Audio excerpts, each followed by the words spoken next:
আমাদের ট্রেন হলো কাঞ্চনজঙ্ঘা, যেটা এখন এসে পড়বে 5-10 মিনিটে। এটা আমার দিদি, আমার মা, আমার মাসি, বুনু ওখানে মেসো, আমার বাবা, এই যে বুনু।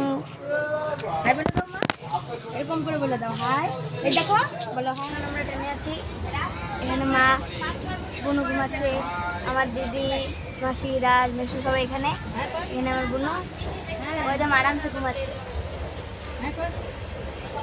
ওই রাজ, ওই রাজ।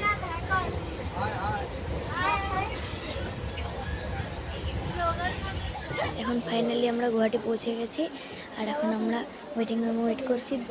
আমরা 2 ঘন্টার মতো ওয়েট করবো, কারণ আমাদের হোটেল এখনো খুলিনি। হোটেল খুললে আমরা চেক ইন করবো। Good bye. এখন আমার ঘুম পাচ্ছে, ঘুমাই।